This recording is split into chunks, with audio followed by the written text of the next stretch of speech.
This section will be about subsets.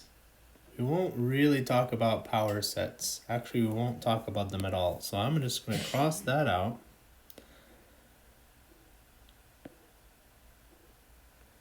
We'll be skipping that part of the section today. We've mentioned this idea of what's called a universal set.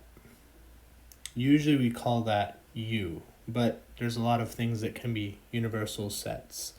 In this book, the tendency is to treat the set of real numbers as the universal set for numbers. You do have the complex numbers which contain the real numbers, but for purposes of this class, we will usually think of things as being in the real numbers as the universal set. Sometimes our universal set will be the integers, sometimes it'll be the natural numbers. It depends on the context. So I wanted to go with an example for right now, just looking at this picture. Without knowing what U or P or R or S or L or C mean, let's just examine the relationship among these sets. This is what's called a Venn diagram. This is a more complex version of a Venn diagram that I want to use to just give us an idea of what we're going to talk about today. One thing you should notice is any circle labeled with a letter is representing that set. In other words, as an example, the set I'm circling right now is the set C. The set I'm circling now is the set L. Now I'm circling the set R.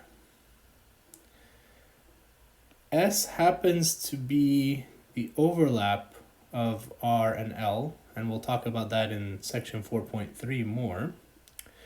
But this is the set S.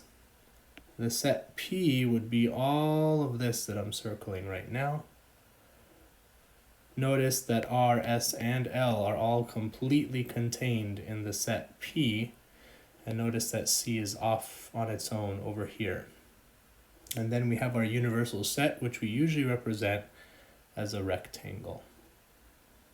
Okay, so let's take a quick moment to talk about some relationships among these sets, but it'll help to add a little context just so that the claims I'm about to make will make sense.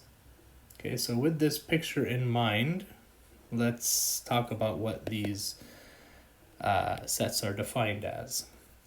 So we have U, our universal set, is a set of geometric figures. That's a huge set, lots of possibilities in there. S would be the set of squares, P would be the set of parallelograms, R would be the set of rhombuses, L would be the set of rectangles, and C would be the set of circles. Okay, so let's try to figure out why is the relationship in figure 4.2 represented this way. Okay, so I'm going to keep this over here to remind us what's what, and we'll look at this picture more closely. Okay. All right, so let's think. U is a set of geometric figures. Okay, everything in here is a geometric figure. There's certain relationships among squares, parallelograms, rhombuses, rectangles. A square has all equal sides. All the sides are of equal length. It also has 4 right angles. So let's see how that relates. Well, rectangles have 4 right angles. This is a rectangle. So it makes sense that S would be completely contained in the set, of rectangles, because every square is a rectangle. What about rhombuses? A rhombus is a type of parallelogram where all 4 sides are of equal length. So notice I said a rhombus is a type of parallelogram. That means every rhombus has to be a parallelogram. That's why the set R is completely contained in the set P. And the other thing is the set S is completely contained in R because every square has all of its side lengths equal. So every square is a rhombus, but notice by my drawing here, not every rhombus is a square. That's why there's some part here that makes up the set R that's not in common with S. Just like not every rectangle is a square, because this rectangle, for example, is definitely not a square because not all four sides are equal in length.